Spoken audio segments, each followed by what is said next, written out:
Olá meus amigos, sejam muito bem-vindos ao meu podcast Vida Sem Limites com Luís Alves e a mais um episódio do Santos da Casa. Não fazem milagres.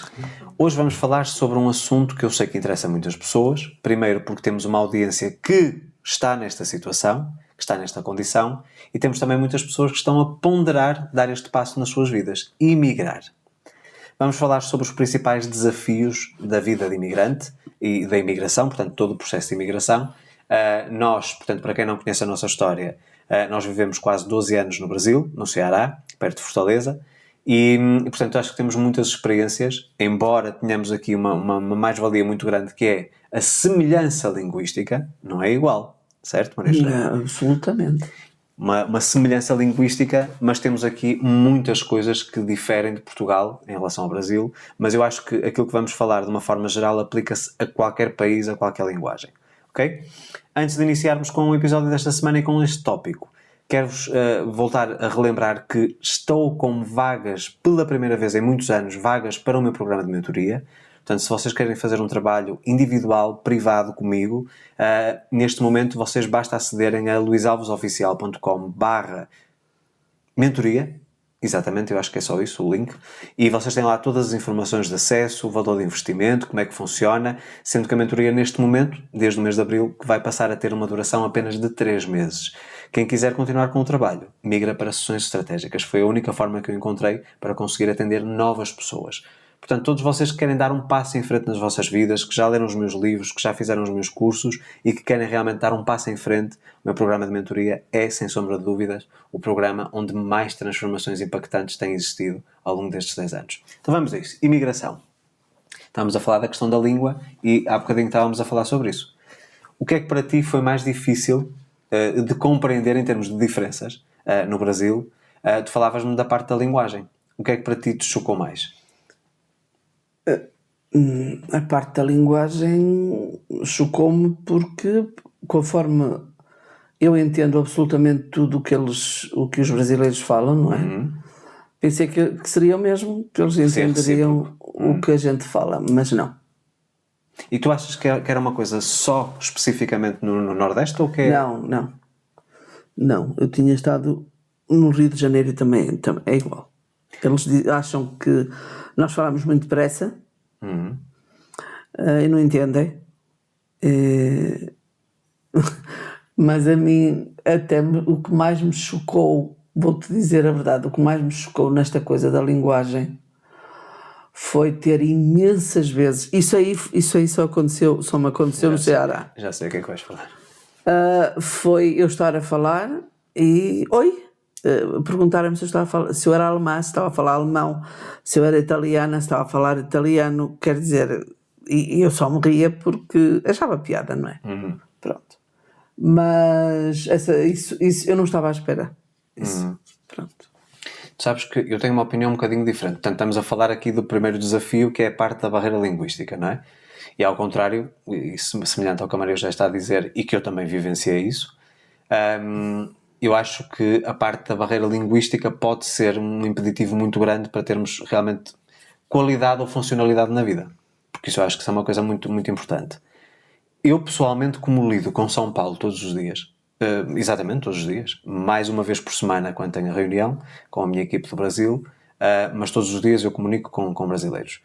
E acho que mais para o sul e sudeste, embora o Rio, portanto, esteja nessa geografia, que já é diferente. Por exemplo, o paulista, eu acho que entende melhor o português de Portugal. Talvez porque tem muitos países lá, muitos imigrantes de todos os países, praticamente, em São Paulo. Sim. Não é? Sim. No Ceará não há, nem há. Também havia muitos portugueses na altura que nós fomos. Portugueses, italianos, alemães holandeses e holandeses.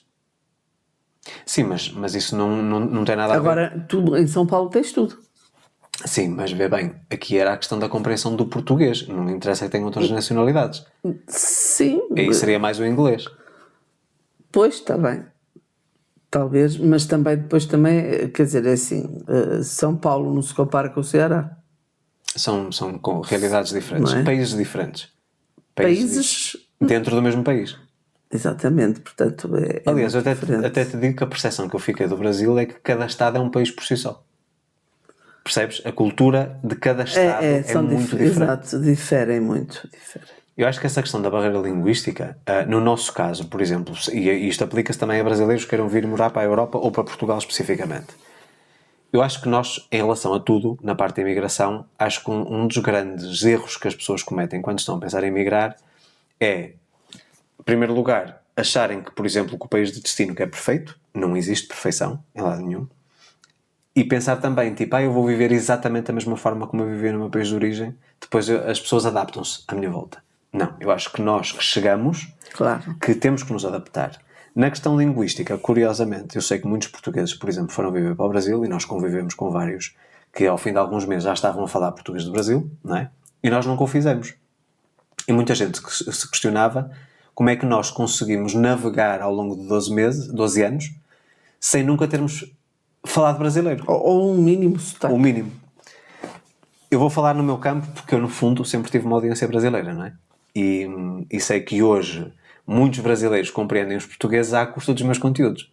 Há muita gente que disse, Luís, no início era difícil eu entender o que o Luís falava. Mas depois de alguns meses a escutar os seus vídeos, estás a ver que eu disse escutar, não disse ouvir. E vou já explicar porque é que destaquei esta particularidade.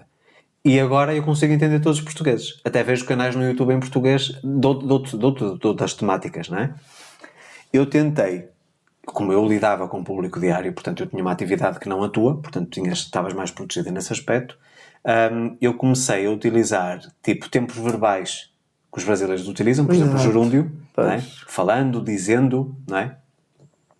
E na minha escrita eu tentei fazer um misto entre o português de Portugal e o português de Portugal, do português do Brasil, mas ao mesmo tempo não perdendo a minha identidade. Isso foi uma das coisas que eu sempre... Aliás, nós os dois tomamos essa decisão desde o início. Nós nunca falamos brasileiro porque queremos manter a nossa identidade, não é? Mas, ao mesmo tempo, eu tinha consciência que em reuniões, que em negócios e transações... Compras. Até em compras. Exatamente. Eu tinha que falar mais devagar. Exatamente. E tinha que utilizar expressões locais que as pessoas identificassem. Exatamente. Então, mesmo que o meu sotaque não fosse compreensível, havia a parte mesmo o tom da palavra, o cantar da palavra, que era reconhecido. Então eu consegui facilmente fazer esse ajuste.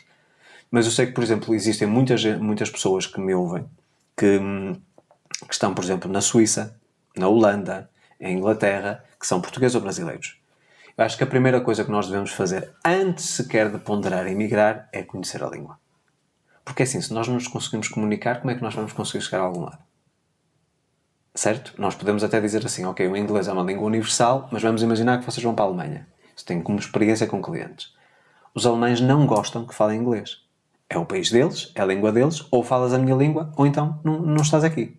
Eu tenho, por exemplo, clientes que estão na Suíça e que têm 3 cantões, portanto 3 línguas diferentes, o francês, o alemão e o italiano, e que, como o francês era a única língua que minimamente dominavam, tiveram que obrigatoriamente ir para o cantão francês. E vão aprendendo também o alemão com a possibilidade de expandir negócios, não é? Mas eu acho que a parte linguística é realmente aquela que deve ser ponderada antes sequer da viagem, ou, aliás, até vamos falar sobre isso, de mudar ou fazer férias primeiro para depois realmente mudar. Acho que a parte, se nós não nos conseguimos comunicar, certo? Não é com linguagem gestual que a gente lá vai. Não, a língua é o primeiro passo. É o primeiro passo. Portanto, o primeiro desafio é a parte linguística. Portanto, sem dúvida. Estudem as línguas locais, dominem a língua antes sequer de pensar em dar o passo. Ok? Depois, a Maria já estava a falar e é realmente uma parte muito importante também, que é a parte cultural. Se eu soubesse hoje, na altura, aquilo que sei hoje, eu tinha estudado muito mais sobre a cultura do Ceará antes de ter ido para o Brasil. Porque, mais uma vez, quando nós vamos de férias para esses países, e muitas vezes é nas férias que nos atraem. E tinha ido. Mas, quando tu estás como turista, é uma coisa completamente diferente. diferente. Tem nada a ver. Então, há um erro que a gente cometeu, e que reconhecemos isso, acabou por correr tudo bem, mas hoje, possivelmente, nós estaríamos lá ficados 6 meses, a passar tipo umas férias prolongadas, mas já com a ideia de como é que é viver aqui, não é? E só depois é que tínhamos dado o passo. Depois é que decidiríamos. Porque nós fomos, tipo, vendemos tudo, é isto que queremos, não sabemos porquê, e fomos. Portanto, eu acho que muitas pessoas se sentem frustradas e depois não aguentam. Fomos e compramos. E compramos logo, portanto, foi logo... E foi outro erro. Outro erro. Exatamente. Hoje teríamos alugado. Exatamente. Que não para teríamos ver. É o presos. que nós aconselhamos a toda a gente. Exatamente. Acho que quando há mudança de país, estabeleçam-se durante alguns anos, percebam se gostam do país, Exatamente. se adaptam à cultura, à forma de viver, porque há muita gente, inclusive, que imigra e que nunca mais quer voltar ao país de origem. Eu tenho clientes que estão no Canadá, eles consideram-se mais canadenses do que portugueses, por exemplo. Portanto, isso também é possível. Nós também nem sabíamos se voltaríamos. Nós no início acho que o nosso plano... Eu acho que foi uma coisa que a pandemia nos praticamente obrigou. Mas sabes que desde o início, nós quando fomos com uma meta de 5 anos. 5 anos, não é? Foi. E ficámos 12. Ficámos 12, portanto já é quase no terceiro ciclo. Não é? Já não fazia muito sentido depois. Mas eu acho que a pandemia foi que veio condicionar-nos um bocado. Mas sabes que a pandemia no fundo também nos trouxe uma oportunidade de tomarmos uma decisão diferente para a nossa vida. Pronto, foi isso. Certo? Foi não, isso. não foi nada que estávamos a contar, Não. mas se calhar acelerou uma decisão que nós já estávamos para tomar já há alguns anos. Eu acho que nós desde 2017, mais coisa menos coisa, já estávamos com essa ideia. Tipo, Portugal está mais próximo do que nunca. Desde que nasceu a Maria Clara. Foi de 2017. Pronto. Coincidiu na altura com essa Foi com nessa essa fase. altura. Veio um bebê e é aquela coisa, não é? Pois, aquela loucura, não é? E eu acho que essa parte familiar também é um dos grandes desafios, é a saudade. Se a pessoa tem a possibilidade de viajar várias vezes para o país de origem e ter contacto com a família, hoje com a internet é muito mais fácil, óbvio, não é? As videochamadas, etc. Mas não é a mesma coisa. Claro. Não é?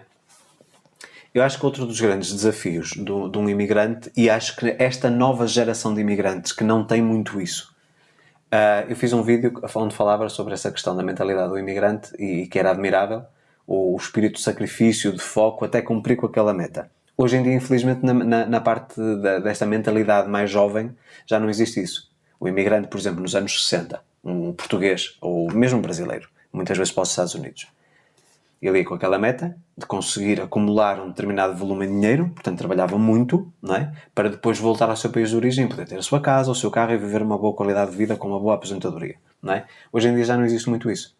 Eu acho que hoje em dia esta nova geração já pensa tipo, tenho uma oportunidade, vou viver uma experiência, certo? Mas não quer dizer que por viver só uma experiência temporária que não vai passar por esses mesmos desafios. A parte cultural foi uma parte que a mim pessoalmente eu não digo que me chocou, mas que me surpreendeu bastante, não necessariamente pela positiva, porque eu vi coisas culturalmente que eram normais, neste caso para o Ceará, e que para mim não me cabia na cabeça. Lá está. Diferença cultural. Consciência, por exemplo, na parte da ecologia. Exatamente. O não haver, por exemplo, separação de lixo era uma coisa que para mim me surpreendeu bastante. As passadeiras para as pessoas atravessarem a rua. Sim. O não haver respeito nas passagens na estrada. As pessoas fugiam, chegou-nos a acontecer, parar numa passadeira, para passarem, as pessoas não passaram e com medo. Tiveram medo que os fôssemos assaltar. Lembras-te? Sim. Quando a gente parou e fez-lhes com a mão para passar, para dar passagem. Portanto, não estão minimamente, não estavam, não sei agora, mas não estão, na mesma, digo eu, preparados para os carros pararem para atravessarem uma passadeira. Mas estás a ver, por exemplo, para o sul já é diferente. Pois é. Estás a perceber? Portanto, dentro do país... Isso é o que dizem, que nós não conhecemos. Exatamente. Não é? Pronto. Em que existem... Mas é muito mais Europa. Acho que tem muito mais Europa. E tem muito mais também a descendência de europeus. Pois é isso. Por exemplo, Santa Catarina tem muitos alemães. Pois é isso. Estás a perceber? É. Aliás, há cidades que vemos que são réplicas, por exemplo, da Holanda. Quer dizer, nós no fundo estamos a dizer... Estamos restritos aqui ao Nordeste. Pois. E que há um bocado... Havia.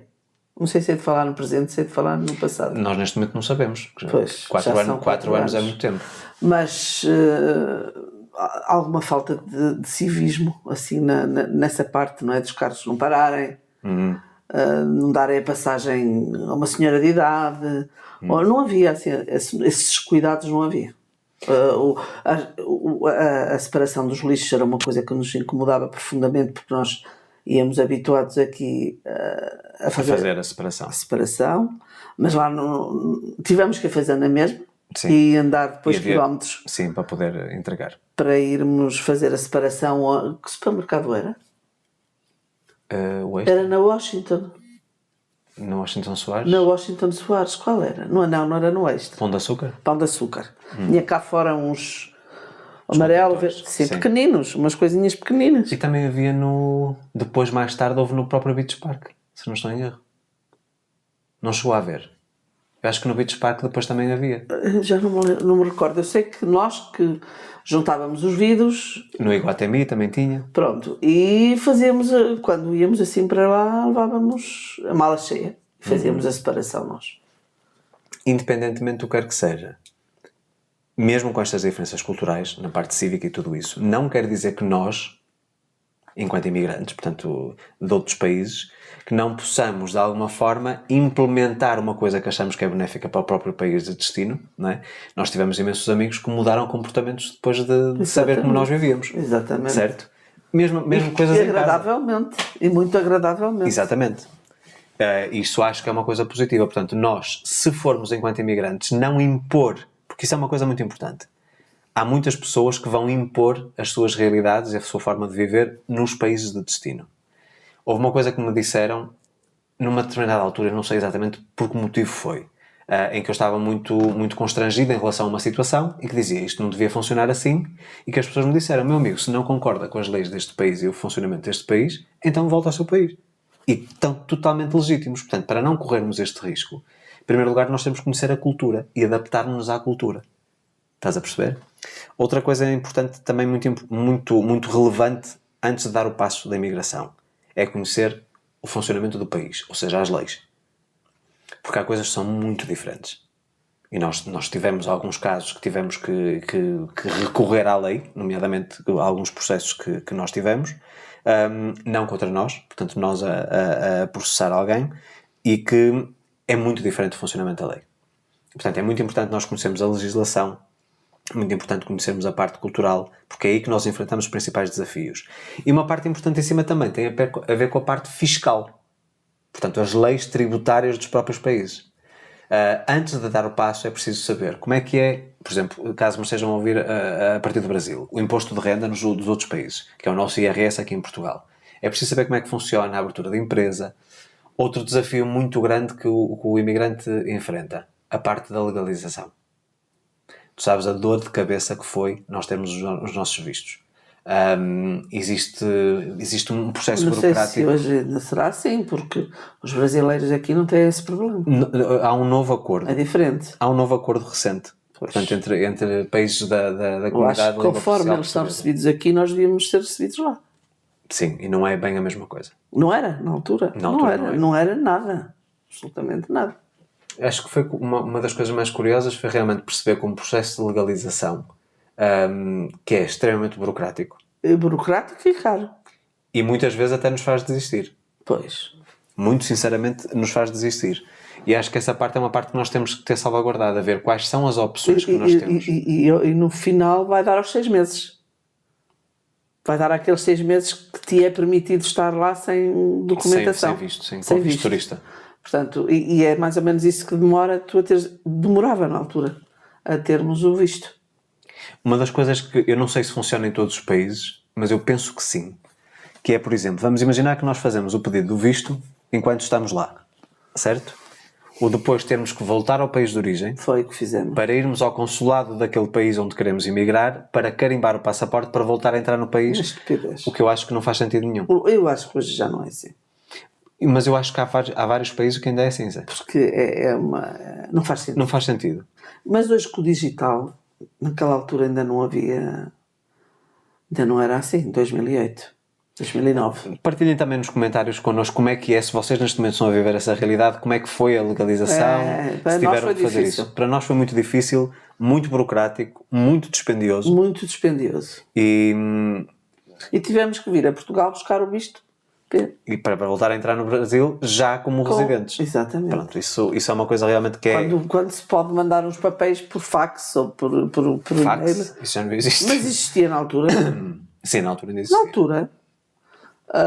Hoje por e-mail, não sei como é que está agora, mas na altura era o fax. Não havia outro meio, não é? Sim, Até mandava-se. Outra coisa também que eu acho que é relevante, a alimentação. Nós lá, por exemplo, nós estávamos habituados a um determinado tipo de alimentação, quando chegámos e vimos que muitas das coisas que a gente utilizava, que não existiam à venda, não é? Sequer. A adaptação a uma nova gastronomia Também é complicado. é uma coisa difícil. É assim, eu acho que nós seres humanos temos a capacidade de nos moldarmos adaptarmos. muito facilmente, mas nos primeiros tempos, aquela saudade da nossa comidinha caseira do nosso país, isso é uma coisa que também marca. Que nos obriga muitas vezes até a sermos criativos para termos acesso às coisas, não é? Claro. Uma coisa curiosa que aconteceu connosco foi, nos anos que estivemos no Brasil, gradualmente os produtos que nós estávamos habituados começaram a ficar disponíveis. Lembras-te? Nós procurávamos E as pessoas, e exatamente. mandávamos vir. Exatamente. Era verdade. curioso, o azeite, o vinho, começaram a importar vinho português.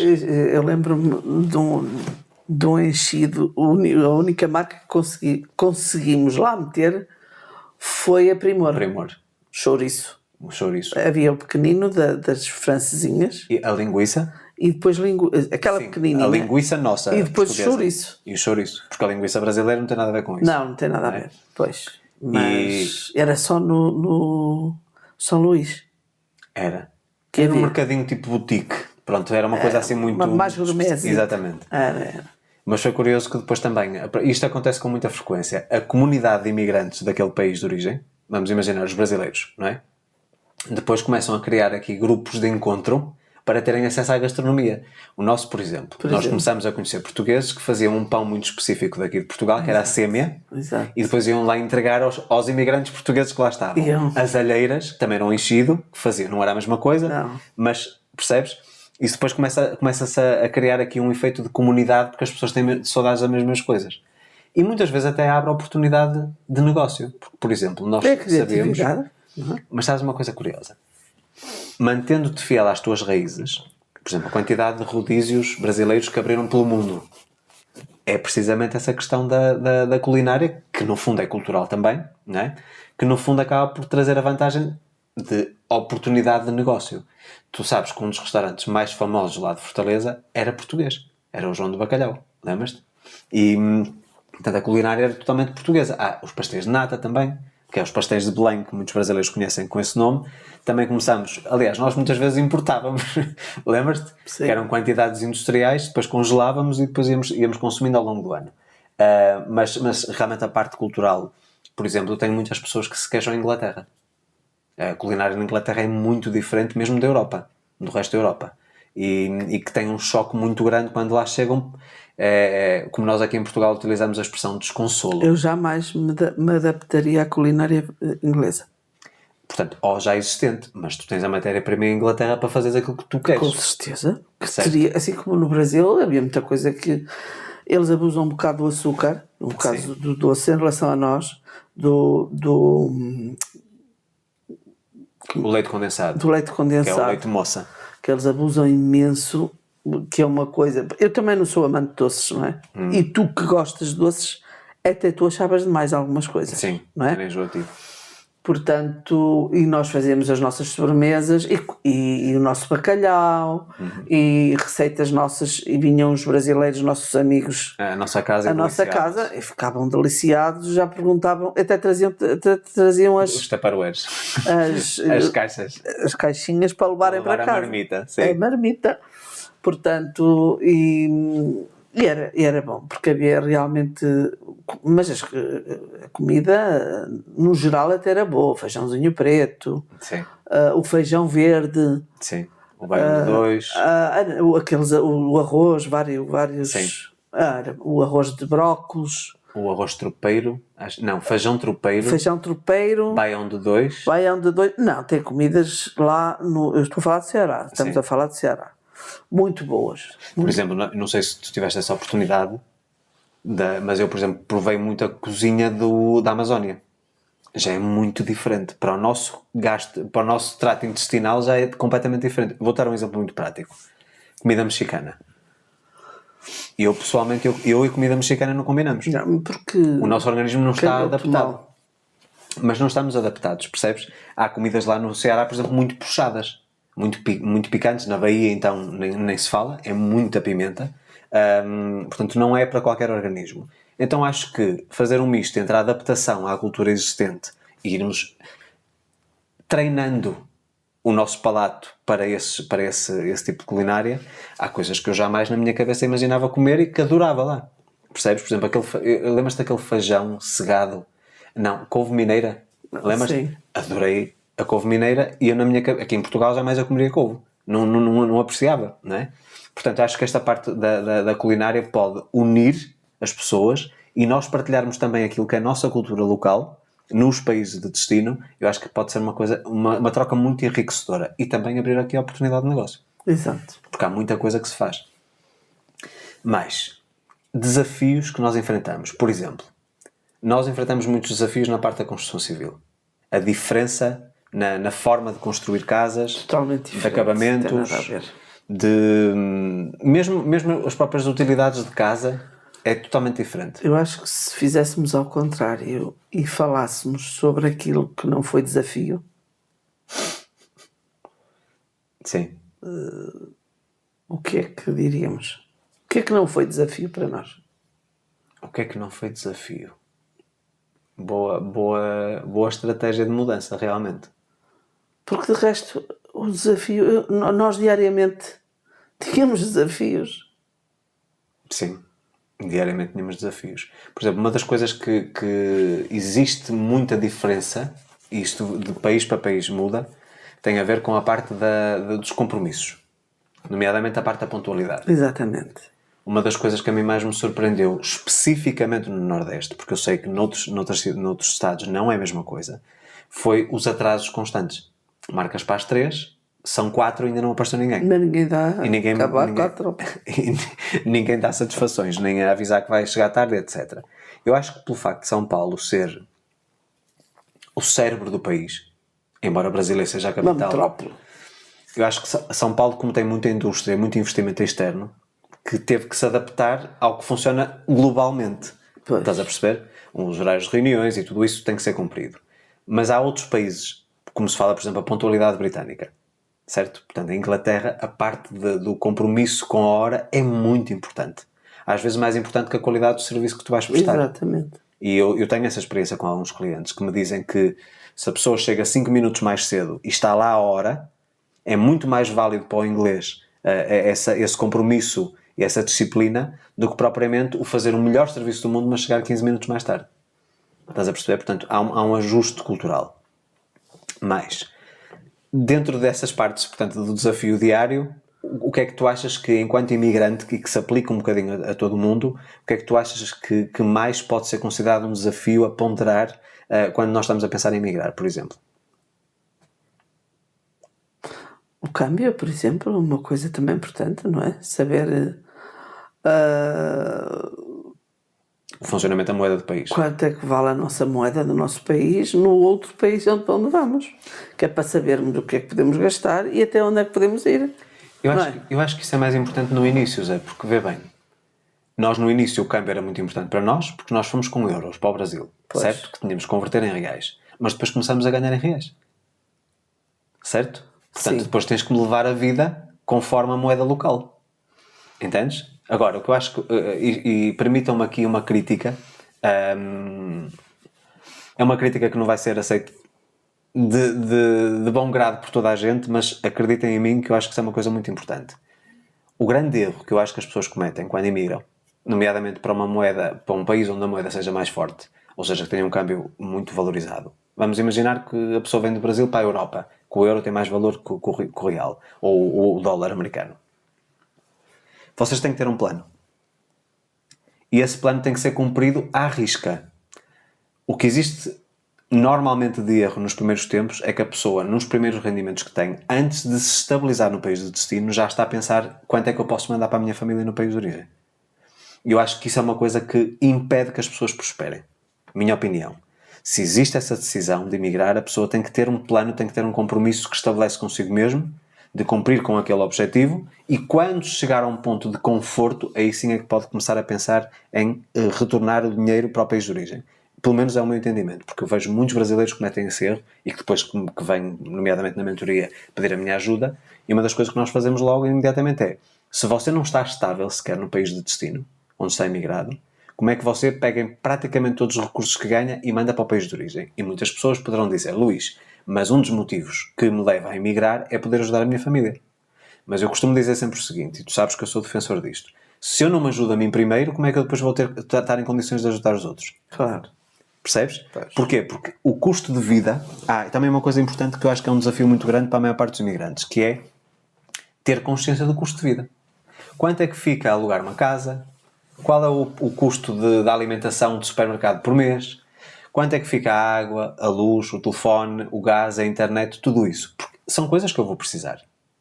Então eu tenho imediatamente que estabelecer um objetivo e um panorama. Como é que vai ser a minha realidade? Quais serão os meus compromissos mensais?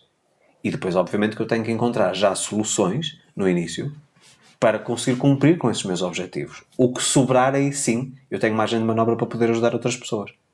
Certo? Mas como a maior parte dos imigrantes, quando imigra, pelo menos, no meu entendimento, imigra com o objetivo de prosperar financeiramente. Acho que ninguém imigra, a não ser que esteja num país onde existe a guerra e que queira segurança. Certo? Pois, exato. Mas a maior parte das pessoas diz, não, eu vou passar, por exemplo, 10 anos à Europa para poder acumular e depois volto ao meu país de origem, converto em reais e já levo uma vida estável aqui. No caso de brasileiros, a vir para a Europa. Mas acontece isso mesmo em relação a portugueses que vão para a Finlândia, para a Holanda, para a Noruega, para a Dinamarca e etc. É a mesma coisa. Eu vejo, por exemplo, tenho muitos clientes portugueses na Suíça. Ganha-se muito bem na Suíça? Ganha. Qualquer profissão, por mais básica que seja, na Suíça ganha-se muito bem. Mas o custo de vida é altíssimo. Por exemplo, a pessoa diz assim, mas eu vou ganhar, por exemplo, 3.000 francos de salário na Suíça. Ok? E eu aqui em Portugal ganho 800 euros. Tudo bem. Só que o aluguer de uma casa na Suíça pode passar dos 2.800 euros. O imposto, por exemplo, dos carros de circulação é altíssimo. Estás a perceber? Portanto, é preciso nós equacionarmos tudo isso antes de darmos o passo, porque acontece muitas vezes que a pessoa vai, passa 6 meses ou um ano, depois não consegue aguentar. Porquê? Não houve o trabalho feito de casa, como eu costumo dizer. Nós não fizemos praticamente esse trabalho de casa. Não. E talvez por isso é que tenhamos de enfrentar tantos desafios. Porque se hoje nós fôssemos pensar em emigrar novamente, mesmo em relação ao Brasil, onde já estivemos, a realidade mudou. Eu hoje pesquisaria muito bem como é que o país funciona, a parte, mais uma vez, tributária, de legislação, os custos de vida, a inflação no Brasil é muito alta e tudo isso, antes de dar o passo, para ir já prevenido e preparado para isso. Porque há muita gente que vai, portanto, com aquele desespero, eu tenho que mudar de vida, ok? E às vezes 2 ou 3 meses de pesquisa e de muito estudo fazem toda a diferença. Toda a diferença. Toda a diferença. Portanto, eu acho que existe aqui muita coisa que pode ser evitada e muito sofrimento. Outro desafio, a distância geográfica da família. O que é que isso representou para ti? Eu acho que fui eu e tu. Acho que fomos muito felizardos. Não era esta a palavra que eu queria usar. Beneficiados. Porque já tínhamos o vídeo. As videochamadas. As videochamadas, não é? Naquela altura era o Skype. Sim. Só. Mas de qualquer das maneiras já tínhamos. Sim. E, portanto, isso facilitou-nos muito, muito, muito, muito, muito a vida. E eu aí é que me apercebi do quanto deve ter sido difícil para os outros imigrantes antes de mim Nos anos 50, 60, 70. estarem longe da família. Olha, que aí dei muito valor. Porque eu não fazia a menor ideia que fosse tão difícil. Qual é que achas que foi, mesmo com essa facilidade tecnológica, não é? Portanto, Sim. com o vídeo, como é que tu conseguias de alguma forma combater a saudade, a distância? Quais eram os mecanismos que tu, Maria José, utilizavas para de alguma forma contrabalançar essa ausência? A solidão que muitas vezes, porque mesmo com amigos que fomos criando lá, sentimos de vez em quando solidão. Tipo, quanto eu dava para estar hoje no meu país de origem, certo? Não porque o país de destino nos trazia mais condições, não tinha a ver com isso. Tínhamos qualidade de vida. Mas eu costumo dizer que sem pessoas não temos vida.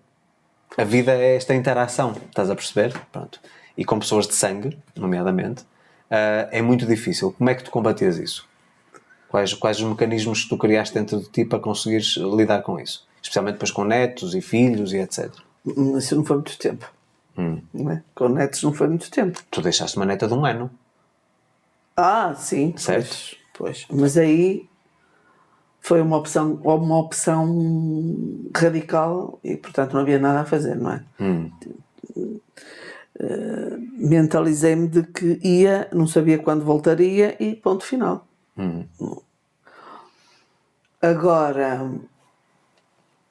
o que é que eu fazia? Claro que tinha aqueles momentos em que me ia mais abaixo e o que é que eu fazia? Pegava fazia uma videochamada. E como isso estava sempre ao meu alcance, eu podia fazer isso sempre que queria. Todas as semanas fazia mais que uma vez. Pois. Pronto. Sabes que eu... E ficava bem. Pois, já acalmavas E o ficava coração, não é? bem. Eu acho que, tirando essa parte das videochamadas, que era um recurso valiosíssimo, sem sombra de dúvidas, eu acho que um dos escapes que eu encontrei para, de alguma forma, comatar essa falha, ou essa ausência, era estar muito ocupado durante o dia. Ou seja, arranjar muitas atividades para não pensar sequer na ausência. Estás a perceber? Portanto, eu acho que ocupar o nosso dia com atividades produtivas, nomeadamente trabalho, que pode ajudar bastante nessa questão da saudade. Mas vai haver sempre o fim de semana, vai haver sempre aqueles dias de folga em que nos bate, certo? Eu agora de repente lembrei-me de uma coisa que não foi desafio. De uma coisa que não foi desafio para nós. Foi a qualidade da temperatura da água do mar e da piscina. Acho que não foi nenhum desafio. Foi assim, das melhores coisas Sim. que tive lá. Mas tu sabes que também foi desafio isso. De temperatura, portanto, o clima em geral, não é? Sim. Portanto, o clima do Nordeste é verão o ano todo, Sim. não é? Embora tenha a altura de chuvas. Mas eu acho que também foi um desafio, porque chegava o Natal, nos Natais que nós não vinhamos cá, e nós acho que só passamos um Natal cá nestes 12 anos. Nos 12 anos, acho que só foi um Natal que passamos cá. Ou estou equivocado? Não, Nós vinhamos quase acho sempre no que só verão. foi um. Nós vinhamos sempre no verão. Era a falta do frio. Porque para nós europeus, Por exemplo, estarmos exatamente. habituados a isso... É muito complicado para o português passar o Natal num país com 30 temperaturas altas. 30 e tal graus. Muito complicado. Eu acho que... Eu lembro-me de uma situação que no primeiro ano que me chocou... No primeiro ano não. Porque no primeiro ano nós estávamos com aquela coisa da novidade. Estávamos há dias lá. Exatamente. Nós fomos em dezembro. Não é? Portanto, foi o primeiro Natal e passagem de ano. Mas já foi... Foi diferente. Não é? Mas foi gostoso, que andámos de casa em casa, lembras-te? Sim. No Natal. Transpirar, todos enefados, todos bem vestidos, todos para festas. sim. Era tudo festas. Sim. Casa em casa só havia festas. E cheios, lembras-te? Sim. Muito. Calor, à meia-noite um calor. 36 graus. Íamos para a casa de um, depois fomos para a casa do outro, depois fomos para a casa do outro. Quer dizer, nós não estávamos habituados a isso. Nós não, Pronto, não é? mas é como eu te digo. É um desafio. Foi mais um desafio. Havia a novidade, embora fosse Mas desafiador. foi uma novidade. Exato. Exatamente. Mas, em outros anos, quando nós passávamos, por exemplo, acontecia muito nos shoppings, que tinham a decoração de Natal com as renas e o Pai Natal, o Papai Noel, não é? Nós vermos, portanto, com 34 graus ou 36 graus e vermos o Pai Natal com as renas e com a neve artificial e nós com calor doido, isso para mim foi uma coisa choque. Metia confusão. Assim como eu sei que pessoas, por exemplo, do Nordeste que vão, por exemplo, a países nórdicos aqui na Europa e que há temperaturas de 12, 20 negativos, Exato. também sofrem imenso, certo? Mas eu acho que uma das coisas mais curiosas, e foi um escape que nós arranjamos, foi uma ferramenta para nós conseguirmos ter um bocadinho de sensação de Natal. O que é que nós fazíamos? Lembras-te disso? Lembro. Não só no Natal, no inverno europeu, que começam a dar aqueles filmes na televisão, sozinho em casa e não sei o quê, que sabe bem a lareira, uma manta no sofá e tal. E uma das coisas que nós fazíamos que era curiosa, que era, nós íamos para a sala, fechávamos tudo, punhamos o ar-condicionado a 16 para ficar frio, para depois podermos ter a manta para nos cobrirmos, para imaginar que estávamos na Europa. Portanto, há E aqui... dormíamos sempre bem tapados, porque Sim. dormíamos com o ar-condicionado baixo. Sim, frio. Depois... Que era para dormir, para aquele aconchego da roupa. E sabes, mas sabes uma coisa curiosa? Ainda há poucos dias estávamos a falar isto com um casal qualquer amigo. O que é curioso, a nossa capacidade de adaptação. Nós quando fomos a primeira vez, portanto fomos em 2007 de férias, portanto foi isso que nos levou depois a ir. Nós fomos, calor e tal, clima tropical, etc. 2008 fomos também, continuamos no mesmo alinhamento.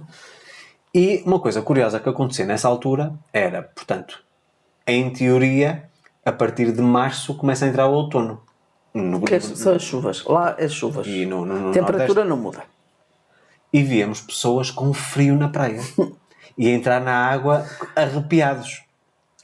E nós, na nossa cabeça, como é que uma água a 25 Não, graus? nós tínhamos a nossa amiga que ia connosco e dizia: vocês são loucos! Vocês estão a entrar na água com Essa água este está frio. um gelo! Pronto. Era assim. A água a 25 graus. Portanto, Pois. para os europeus que nos estão a ouvir, Exatamente. isto parece que não faz sentido. E não é que passado cerca de um ano de lá vivermos, nós começamos a ter frio a entrar na água. É verdade. Com 28 graus achávamos que não estava calor nenhum. É verdade. O nosso organismo a adaptar-se. É impressionante isso. Portanto, mais uma vez, nós não somos seres estáticos. Nós estamos constantemente a adaptar-nos ao meio em que estamos. Portanto, isso é uma coisa fantástica. Portanto, em relação ao clima, eu acho que nós não podemos dizer que o clima é bom ou é mau. É uma adaptação ao país. Se o país nos oferece melhores condições noutros aspectos, o clima é uma consequência. Claro. Não é? A Maria já estava a falar de uma coisa há bocadinho comigo, portanto, em off, portanto, antes de nós estarmos a gravar, e no nosso caso, isso foi uma coisa que nos surpreendeu bastante pela negativa, não é? Não sei como é que é noutros países, e vocês também, a partir dos comentários no YouTube e no Spotify, podem nos dar o feedback. Ficamos muito surpresos porque estávamos a contar que nós, portugueses imigrados no Brasil, que as comunidades de portugueses também imigrados também no Brasil, Que naquela se entreajudassem. Que naquela altura eram, acho que 13 mil Lá no Ceará. no Ceará. Era muita gente, estava muito investimento imobiliário nessa altura. Acho que eram 13 mil imigrantes portugueses que havia lá. Nós soubemos disso por causa da associação. E ficamos muito surpresos e até chocados porque não sentimos apoio absolutamente nenhum. Nada, não há entreajuda. Não. Acho que pelo contrário. É. Existe uma rivalidade Não percebi muito grande. Até hoje me surpreende isso. E não conseguimos perceber o porquê. Mesmo, por exemplo, portanto, estamos a falar da associação, para quem não está por dentro, nós fomos fundadores da Associação dos Direitos Humanos dos Estrangeiros no Brasil. Eu fui presidente durante 2 anos, penso eu. Portanto, porque sentimos que havia muito imigrante, precisamente desamparado legalmente, que não estava legalizado. Para os ajudarmos. E só aí, com a associação, é que nós tivemos acesso a uma realidade que se calhar nos passava despercebida no dia-a-dia. Pois. Não é? Por exemplo, os italianos, se calhar, eram unidos. A comunidade italiana era unida. Os holandeses eram muito unidos. Mas nós, portugueses, eu fiquei chocado. Acho que a palavra é essa, chocado. Como é que havia tanta rivalidade e não havia uma entreajuda. Não havia. Nós todos... Havia interesses. Exatamente. Nós vimos interesses, até em relação a nós. Sim. Pessoas interesseiras, pessoas que queriam... alavancar-se à custa... Exatamente. E eu não achei isso normal e não consegui perceber. Mas sabes que eu também tenho testemunho aqui em Portugal de brasileiros. Portanto, há uma comunidade muito grande de brasileiros, agora neste momento aqui na Europa, que também me dão exatamente esse mesmo feedback. Que não sentem apoio dos compatriotas, portanto das pessoas do mesmo país, sentem realmente essa rivalidade. Parece que é das duas uma. Se tu me traz algum benefício, eu relaciono-me contigo. Se não me trazes benefício, então eu só te vou usar enquanto me trouxeres. Estás a perceber? Uma estupidez isso. Eu acho que essa parte que é muito... Olha, vou utilizar aqui uma maneira de falar brasileira. É muito falha. Porque realmente eu acho que se nós nos ajudarmos uns aos outros, toda a gente sai beneficiada. Independentemente de haver benefício financeiro e etc. Porque é que nós, se estamos todos a passar pelos mesmos desafios, olha, até tem a ver com este episódio. Se estamos todos a passar pelos mesmos desafios, porque não nos entreajudamos? Porque há uns que já estão há mais anos, estão mais adaptados e etc. Mas não há Tem isso. mais experiência numa coisa, podem ajudar noutra coisa, não é? Exatamente. Há valor a agregar e não acontece isso. Nós vimos o contrário disso. É uma parte que me surpreende. Eu acho que o ser humano, há muita coisa que me surpreende ainda hoje, mas espero tudo. Porque acho que as pessoas, quando estão com a mentalidade errada, que sinceramente não faz sentido nenhum. Eu vejo, uma das justificações que eu encontrei foi o sentido de concorrência. Se eu sou imigrante neste país e se venho aqui trazer alguma coisa de diferente, certo? Se tu estás cá e és do mesmo país que eu, és meu concorrente. Porque também podes oferecer a mesma coisa. O que não é verdade. Não, mas não tinha nada a ver. Certo? Não é verdade. Então, no nosso caso, muito menos. Isso foi uma coisa realmente que nos surpreendeu bastante. Outras coisas, por exemplo, a parte de trânsito, que é uma coisa também importante. Verifiquem como é que funcionam as regras de trânsito no país de destino, porque, por exemplo, quem vai para a Inglaterra, o conduzir ou dirigir na mão ou no sentido diferente é muito complicado. Só nos primeiros dias. E, para mim, muitas coisas nas regras de trânsito são semelhantes a Portugal ou à Europa, que são universais, não é? Os sinais e etc. Mas de resto é tudo muito diferente. Uma das coisas que eu senti na parte da condução foi eu tenho que estar muito mais atento ao que está a acontecer à minha volta do que propriamente ao que estou a fazer. Isso foi uma coisa que para mim foi uma adaptação muito difícil. Mais uma vez, tem a ver com a parte cultural, mas é importante também nós termos consciência que esta parte cultural existe. Eu só achei que havia mais gente como eu na estrada do que como tu. Pois, isso já... Isso é que eu reparei que havia mais, pronto, pessoas a acelerar mais e do que cuidadosas, sem dúvida nenhuma. Outra coisa diferente, a parte de consumo. As prioridades de consumo numa família, por exemplo, no nosso país de origem, são diferentes do país de destino. Os hábitos são diferentes. Aquilo que se aloca ou aquilo que se reserva para determinada coisa, em Portugal, é totalmente diferente daquilo que se disponibiliza para outras coisas. Lá, por exemplo, o que é que era mais prioritário? O iPhone. Não, mas não estou a dizer para o brasileiro, estou a dizer para nós imigrantes. Atenção que isto é para imigrantes, não tem nada a ver com o país de destino. Isto são diferenças culturais.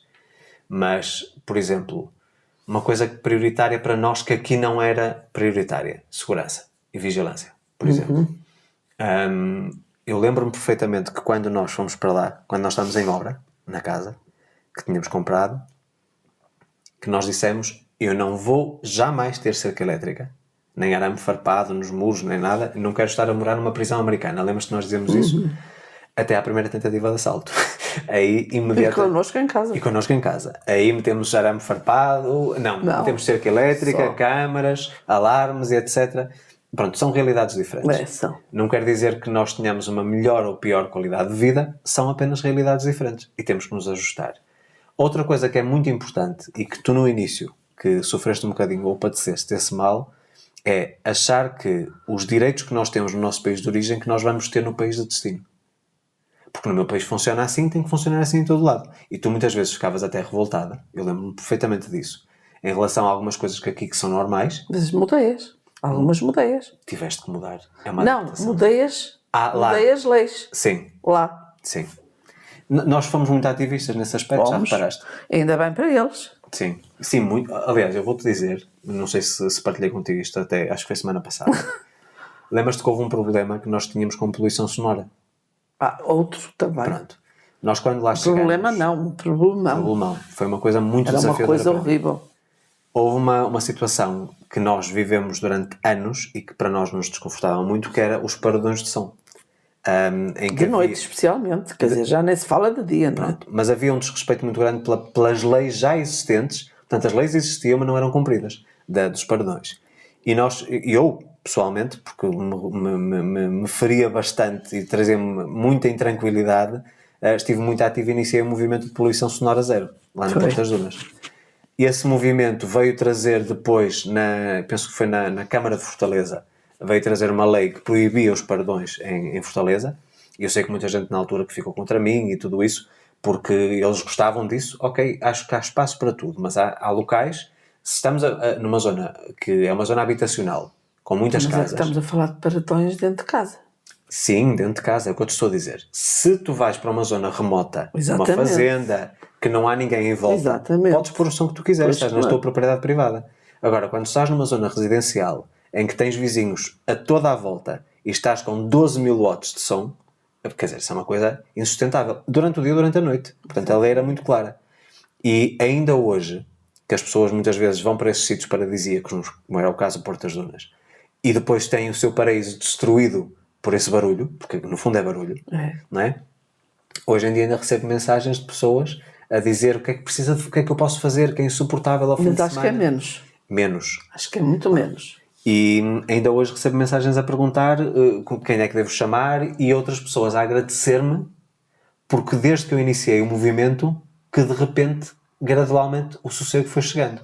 E hoje em dia, mesmo os brasileiros que normalmente faziam esse tipo de, ou que tinham esse tipo de hábito, hoje em dia também me agradecem. Portanto, nós deixarmos a nossa marca lá. Mais uma vez, não era no sentido de mudar a cultura, mas de fazê-los perceber que toda a gente poderia ter muito mais qualidade de vida se toda a gente se respeitasse as leis. Exatamente. Aliás, as leis existem para isso. Certo? Pronto. Que outras coisas para ti foram desafios assim e que acreditas que também... A limpeza da casa, por exemplo. São maneiras diferentes, completamente diferentes. Completamente diferentes. Uma coisa, por exemplo... Eu tive muita sorte. Aliás, eu sempre tive sorte nas pessoas que arranjo para me ajudar em casa. Mas uma coisa que tu fizeste curiosa, que eu acho que pouquíssima gente faria igual, e a Maria José, mesmo aqui agora em Portugal, faz a mesma coisa. Quando lá chegamos, uma das primeiras coisas que nós temos uma maneira muito, muito diferente de limpar a casa. Ela contratou, portanto, nós contratámos a empregada, a Isabel, lembras-te? Lembro. E ela disse, hoje, ou uma vez ou duas, não sei, Duas. andar aqui 2 dias comigo só a ver como é que eu faço. Eu vou-lhe pagar, mas vai só andar ver. atrás de mim. E depois vai copiar aquilo que vou fazer. Exatamente. Ou uma coisa... Uma vez foi limpeza e depois foi passar a ferro. Pronto. E depois as coisas foram à nossa maneira. Portanto, para que estarmos a entrar em choque? Se queremos as coisas à nossa maneira, exatamente. ensinamos... Só que havia uma coisa que ela, coitada, tinha que fazer porque não havia à venda, lembras-te? Eu ia falar nisso. Então fala.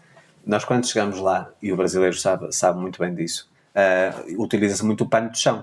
Portanto, o pano de chão é basicamente para passar o chão a pano. Portanto, Com os pés. Com os pés. E depois há uns rodos e etc. Pronto. E nós daqui na Europa íamos habituados à chamada mopa. Portanto, que é a esfregona que nós chamamos aqui em Portugal. E não havia. Não havia à venda. Nós tentamos nem procurar sabia o que isso era. Tudo que era casas de equipamentos de limpeza, não havia. Mas, uma vez num shopping, ao limparem um shopping, nós vimos uma funcionária com uma mopa industrial, claro, gigante, não é? E dissemos, ora bem, então, nem que a gente tenha que comprar industrial, nós vamos comprar a mopa. E contactamos a empresa de limpeza que depois foi ao catálogo ver que existia já modelo normal para casa. Exato. Importaram para lá, conclusão, praticamente todas as pessoas com quem a gente se relacionava começaram a utilizar a mopa. Exatamente. Numa questão de 2 anos, de repente a mopa começou a ser padrão e começou a aparecer no supermercado. Exatamente. E agora vocês vão dizer, mas foram vocês que trouxeram a mopa para o Ceará? Não faço ideia. Eu acho que sim, porque nós corremos tudo e não encontramos. Ninguém sabia o que era. Se calhar começámos o movimento e depois se calhar chegou à pessoa certa e lá tinha chegou. o do shopping, não é? Mas aquilo não passa para a cabeça de ninguém, porque aquilo é enorme. Era muito não é? Não imaginava. Não, tinha o hábito cultural é limpar com um pano, com o pé, dança de um lado, dança. Aquilo metia-me uma confusão. Pronto, mas é engraçado que a Isabel depois começou, logo da primeira vez que começou, ela fez tudo direitinho. E ficou tão boa empregada que os estrangeiros todos a queriam, lembras-te? Depois. Que todos agabavam que ninguém mais lá limpava como ela. Porque as pessoas chegavam à nossa casa e viam uma limpeza diferente. E depois começaram-nos a pedir os contactos. Conclusão, nós muitas vezes, às vezes, precisávamos da Isabel. E a Isabel estava noutras pessoas que foram recomendadas por nós. Exatamente. Não é? E portanto é curioso essa parte. Pronto, depois temos também temos outra coisa engraçada para contar. Era disso. Que também foi uma experiência que a mim me tirou do sério, mas acabou por ser também engraçado e que também foi bom porque aquilo que terminou ali, morreu ali. Foi quando fomos comprar alguns dos eletrodomésticos.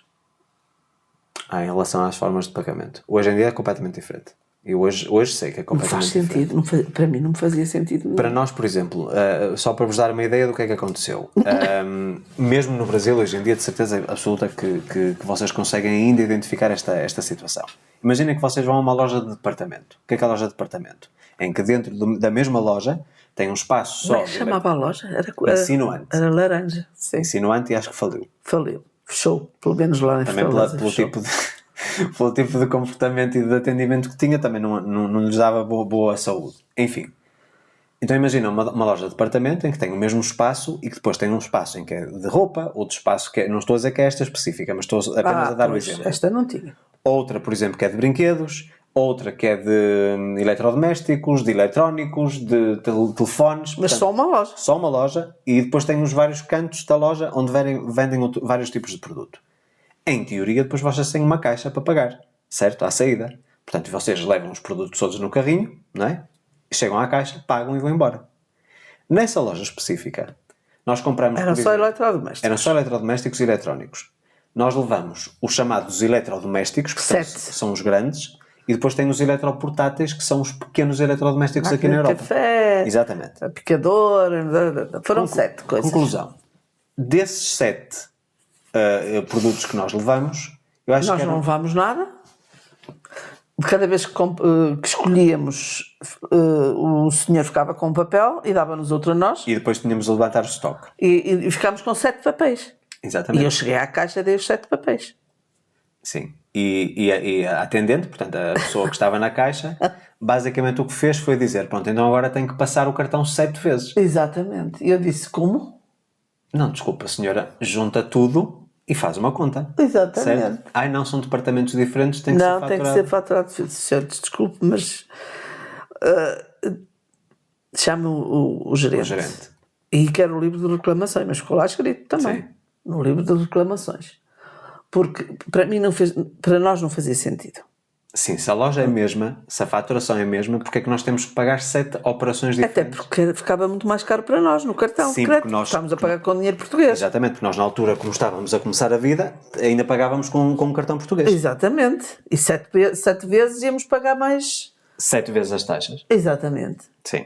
E depois o gerente veio e disse, mas é assim, mas é assim. Então, olha, se é assim, vai ficar com os produtos porque eu não os levo. E depois o homem viu mesmo que eu estava podre, e depois eu já tinha escrito no livro de reclamações, não tirei nada, não risquei nada, nem fiz nada, e o homem depois acabou por dizer que, pronto, passa então o cartão só uma vez, não foi? Pois então, ele viu-me tão alterada que eu dizia que não fazia sentido. não fazia sentido. Porque a empresa era a mesma. Não fazia sentido. Lembras-te que me levou ao balcão para eu escolher os perfumes que eu quisesse, que estava lá na vitrine? Mas curioso que nós depois mais tarde precisamos de uma coisa que só havia lá, mas e já não estava exatamente, assim. O sistema mudou. Ficou como nós fizemos. Lá está, Zé, nós podemos, todos os países têm as suas partes boas e as suas partes menos boas. Se nós pudermos, às vezes até no país de destino, eu acho que isso foi uma ajuda. Levar uma ajuda, portanto uma coisa boa, para inspirar. Exatamente. Eu acho que isso pode ser positivo. Sabes que hoje em dia, como está tudo globalizado e grandes empresas que estão em vários países são empresas mundiais, podem ter nomes diferentes, mas a empresa é global. Já é um bocadinho diferente. Aliás, nós, por exemplo, uma das coisas que para nós também foi desafiador, porque na altura nós éramos consumidores, estás habituado, por exemplo, ao McDonald's, com o menu europeu, chegas lá, o McDonald's não tem nada a ver. Mesmo em relação aos próprios produtos que existem nos dois países, o produto não é o mesmo no país. Portanto, tem que haver também uma adaptação e, mais uma vez, porque é que o McDonald's, que é uma cadeia internacional, faz isso? Porque se ajusta à realidade do país e aos gostos do país. Pois, nós temos que compreender. Assim como nós hoje, se calhar, há coisas, por exemplo, nós, pizzas. Eu nunca comi uma pizza melhor do que lá no Ceará. Tinha o queijo catupiry, não é? O queijo catupiry, que também não há cá à venda, não sei porquê, ainda não consegui perceber. E o queijo catupiry, para quem está a ouvir aqui a partir de Portugal ou da Europa, é parecido com o queijo da Serra em creme, semelhante ao eu não sei descrever, Luís. Isso eu não sei. É muito bom. Catupiry é marca, certo? É um tipo de queijo daquela marca que se chama catupiry. Mas é muito bom. Eu era louca por aquele queijo. Os pequenos almoços, por exemplo, que é o chamado café da manhã, também completamente diferente do daqui na Europa. Pois. Muito diferente. Mas é assim, se nós formos só pela parte gastronómica, as diferenças são Mas o pequeno almoço era muito bom. Apesar de ser muito diferente, era muito bom. Sim.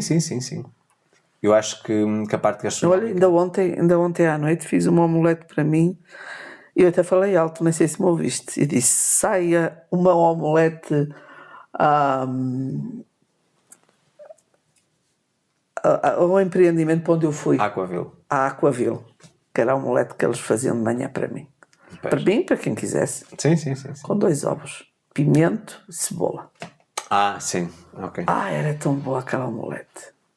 Eu ontem à noite foi... Sabes uma coisa que no outro dia me deu desejo? Nem te sei de explicar o porquê. Lembras-te do frango à passarinha? Que era um frango partido muito pequenininho, frito, com alho e salsa. Penso que era com salsa. Mas eu não sei fazer isso, estás a ver? Pois, era uma coisa que, por exemplo... e depois há coisas que vão ficar sempre.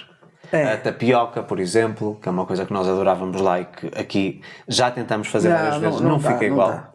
Não fica igual. Mais vale metermos no avião, passar uma semana e comer essas coisas e vir embora. Carne de sol, por exemplo, que era uma coisa tão boa. E cá nem há. Não há. É diferente. Mais desafios. Isto é assim, estamos a falar mais de experiências do que propriamente desafios.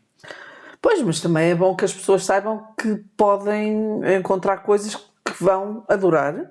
Sim. E que não vão esquecer e que não vão encontrar noutro sítio, por exemplo. Sim, se nós fôssemos mudar aqui um bocadinho o teor do episódio, nós temos coisas extraordinárias que vivemos lá e que conhecemos lá.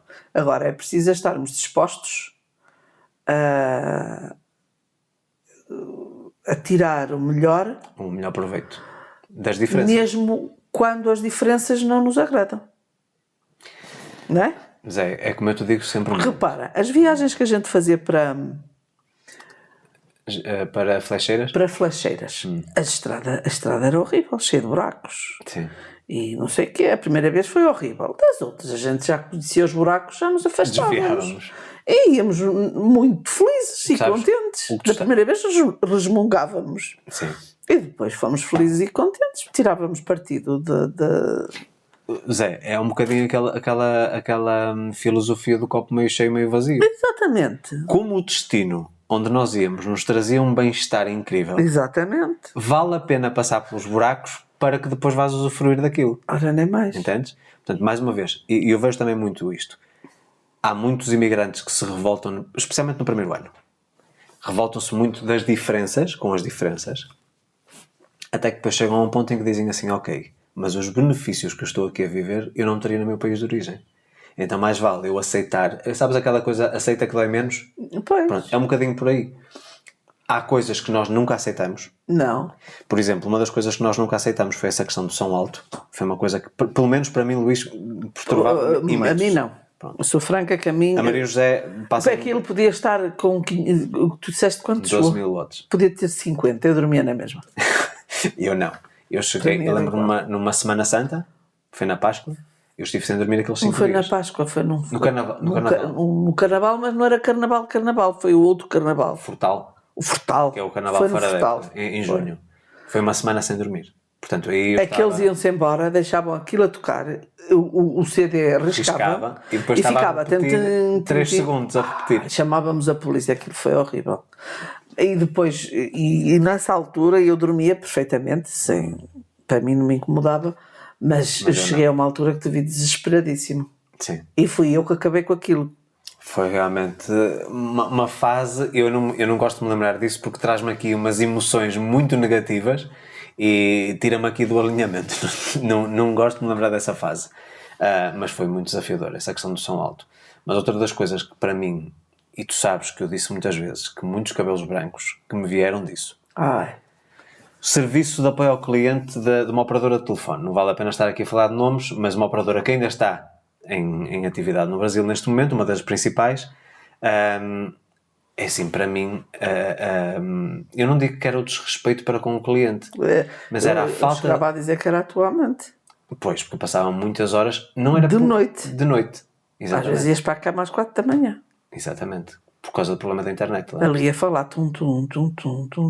Depois desligava, vinha outra, tinha que se repetir tudo outra vez. Pois, a questão era que parece que a informação não estava centralizada e um funcionário dizia uma coisa, vinha o próximo de outro departamento dizia outra completamente diferente, até eu apanhar a pessoa que realmente dava com aquilo e como resolveu o problema. Exatamente. Portanto, era uma coisa complicadíssima. Era mensal. Essa dor de cabeça era mensal. Era mensal, era todos os meses. O acesso à internet era muito, muito precário.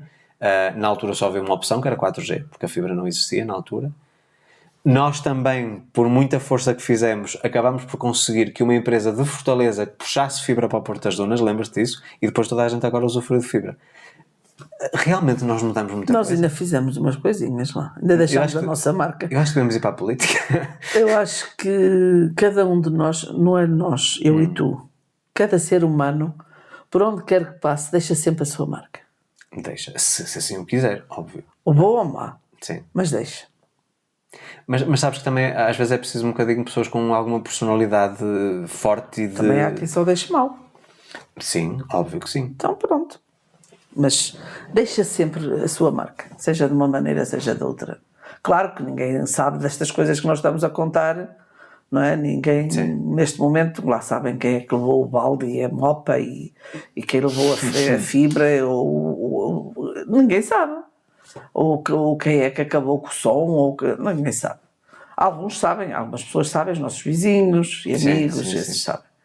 Mas de resto, mas a verdade é que nós lá nunca exemplo, demos prejuízo. Outra coisa que estivemos envolvidos, que também foi uma experiência, aliás, este episódio já não vai ter nada a ver com os desafios da imigração, vai ter a ver com as experiências da imigração. Mas já demos uns conselhos bons. Mas sabes, uma das coisas que eu acho que também hoje, pelos vistos, as pessoas acabam por usufruir. Lembras-te que eu tive muito ativo quando foi aquela parte de requalificação do bairro de Porto das Dunas, com aqueles dinheiros do Fundo Interamericano de Desenvolvimento. 3 milhões e não sei o quê, não era? Não, era muito mais. Era muito mais, Zé. Não te sei dizer qual era o valor, mas eram... Não, 250 milhões. Era acima. Era 250 milhões de dólares que foram pedidos ao Banco Interamericano de Desenvolvimento. Depois veio uma equipe de Brasília lá fazer o estudo. Portanto, estamos a falar da parte de infraestrutura, de saneamento, água canalizada que não havia e tudo isso. Acho que hoje praticamente tudo já está... Porque a única estrada que havia pavimentada eram as estradas do fim. Uma delas já foi na parte final quando construíram aquele condomínio, o Golfville, lembras-te? Mas era só a estrada do Beach Park, por interesses políticos, que estava pavimentada por causa do turismo. Que quando chovia ficava um lago lá, não é mesmo? Exatamente. Nessa. Pronto. E acho que este ano ainda houve problemas, mas acho que a parte do escoamento, portanto, as águas pluviais, a drenagem, que já está programada e que a obra vai começar em breve. Portanto, são pequenas coisas que no fundo nós deixamos a marca, por isso é que eu digo. Acho que eu também me lembro do voluntariado que fiz no Eusébio. Sim. Como é que se chamava aquilo? Pois. CAPS. Centro CAPS. de Atenção Psicossocial, não é? Que há por todo o país. Exatamente. Do Eusébio, adorei trabalhar lá. Tínhamos a nossa melhor amiga que era enfermeira lá. E depois comecei a fazer um dia por semana.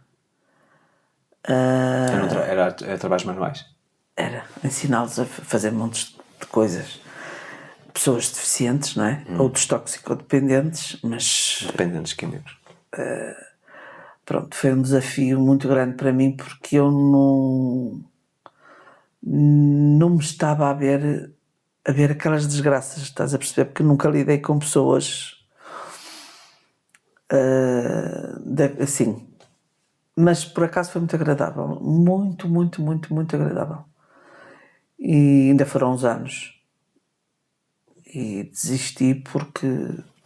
Pronto. Sabes que no fundo, uma conclusão que eu cheguei, até foi na reunião da semana passada.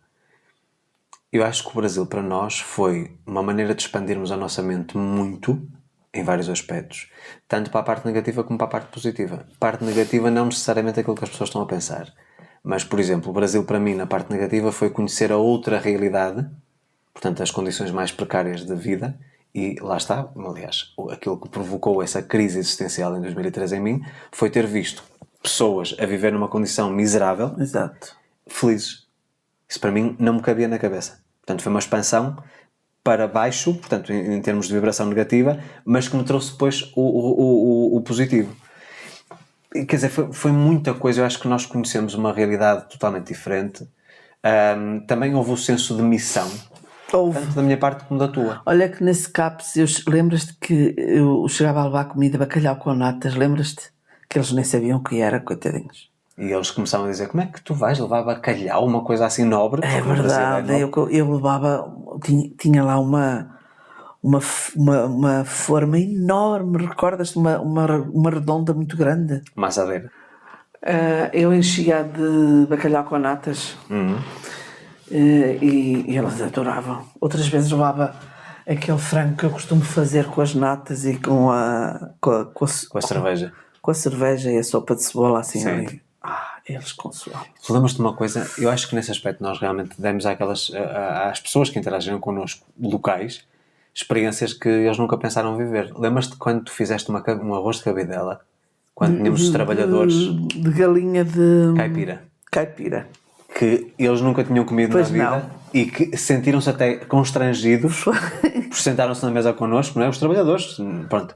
E eu acho que isso foi uma das coisas... Porque só a galinha custou 100 reais. Foi. Eu paguei 100 reais pela galinha. Na altura era muito caro. Na altura para vocês perceberem a diferença, porque na altura o câmbio era tipo 2,5. Isto para eles era um petisco... Sim, porque eram 12 trabalhadores, não foi? Eram 12 ou 14 que nós tivemos lá em Mas casa. eu não sei, mas sei que deu para todos, porque era muito grande. E fiz arroz de cabidela porque eles também têm cabidela. Só que é diferente. Só que é o frango com sangue. Não dá nada. Uma diferença. E eu meti lá o arroz. Eles adoraram, porque tinham comido, claro. E eu acho que sabes que uma das coisas que agora cheguei à conclusão, e até me disseram isso, de algumas histórias que eu fui contando ao longo dos anos, e é uma parte que eu normalmente não falo nos meus vídeos, nem nos conteúdos que produzo, eu acho que desde que chegamos lá, direto ou indiretamente, nós sempre tivemos em nós, mas eu acho que isso já é uma coisa que vinha de Portugal, o senso de missão. Faz sentido o que eu te estou a dizer? Cada um à sua maneira. Eu na minha área, na altura, que era moda. Eu não sei, Luís, porque é assim, nós os dois já, por nós... É o que eu te estou a dizer, nós isso já levamos de Portugal. Isso já é uma coisa Nós já nossa. somos pessoas... Nós somos cuidadores. Nós somos cuidadores, não é? Há pessoas que são cuidadoras e há os outros que precisam De serem cuidados. de serem cuidados. E nós somos cuidadores. E nós gostamos de agradar. E nós gostamos De contribuir, de ajudar. e de surpreender. Nós também somos vaidosos. Isso é vaidade. O gostarmos de surpreender, É vaidade em que da minha parte, é vaidade. Assumo. é surpreender ou chocar. Não. Surpreender. Não é chocar. E é vaidade em que Por exemplo, fazer uma comida que nunca ninguém comeu. Já que estamos a falar em comida, para mim é vaidade. Eu dar-te uma coisa até a ti, que tu nunca comeste. E acho que até fiz isso há pouco tempo. Talvez. Qualquer coisa que eu fiz que tu disseste, que nunca comi nada tão bom. Para mim, eu fico toda vaidosa. Nesse aspecto, está bem. Portanto, ficas vaidosa pelo elogio, pela experiência. Pronto, não estava a ver nesse prisma. Por surpreender a pessoa, não é? Estava a ver vaidade no sentido negativo. Tu, enquanto vaidoso, percebes? Tens uma postura vaidosa. Não. Ficas vaidosa ou ficas embebecida, vamos dizer Exatamente. assim, por seres elogiada. Pronto. Nós temos isso. Tu também tens. Sabes que uma das coisas que Gostamos de agradar. sempre nos disseram que nós somos muito bons anfitriões. As pessoas sentem-se sempre muito bem recebidas quando estão connosco na nossa casa, e eu acho que lá que começamos a desenvolver mais isso ativamente, porque tínhamos uma casa muito grande. Aliás, temos uma casa muito grande. E a nossa prioridade máxima era sempre que as pessoas não fossem lá passar o fim de semana connosco. As pessoas fossem ter uma experiência. Lembras-te disso? A parte culinária, a parte mesmo da decoração, da forma de fazer a cama, os cuidados, os mimos. Por isso é que muita gente dizia, eu venho para o spa. Lembras-te? E aqui não deixa de ser exatamente a mesma coisa. Às vezes até havia massagens, mesmo. Exatamente. Havia mesmo. Sim. Portanto, eu acho que consciente ou inconscientemente, essa tal coisa da missão que eu digo, que fui encontrar lá, não é? Que eu fui me perder para depois me encontrar lá, que veio precisamente nesta experiência de imigração. Eu acho que a imigração para mim foi o abrir o caminho para me mostrar aquilo.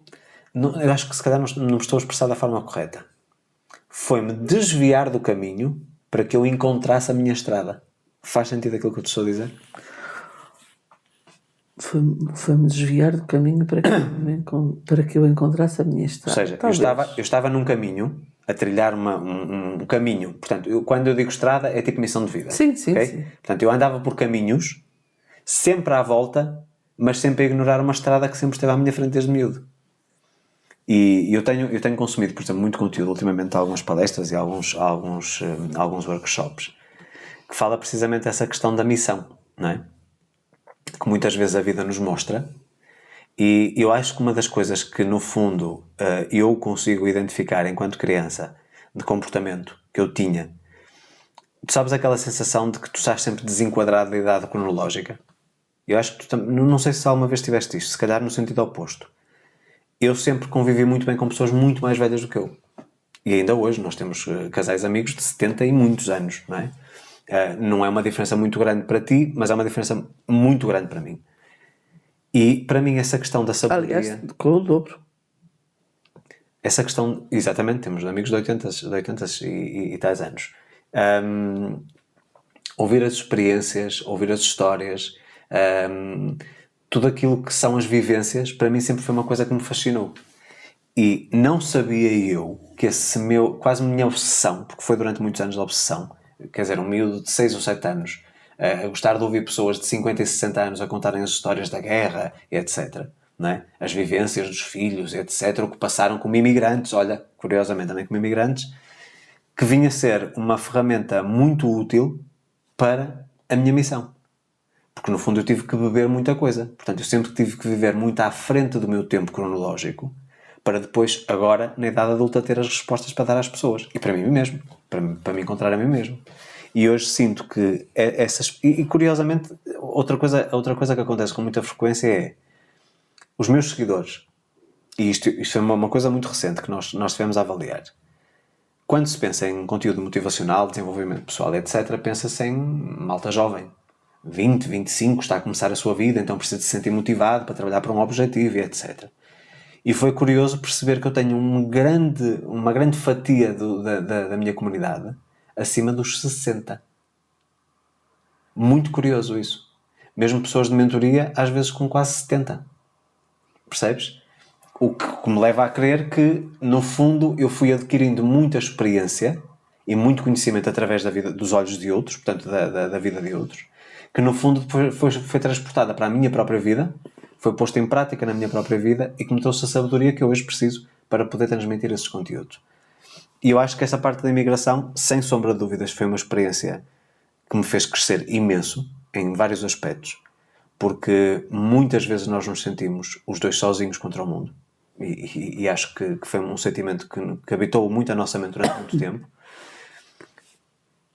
E esta nossa capacidade de adaptação, a resiliência, o nós estarmos unidos, porque também foi fundamental. Portanto, quando há uma imigração enquanto casal, é fundamental que as pessoas estejam unidas. Porque senão é muito difícil. Nem vejo como é que é possível.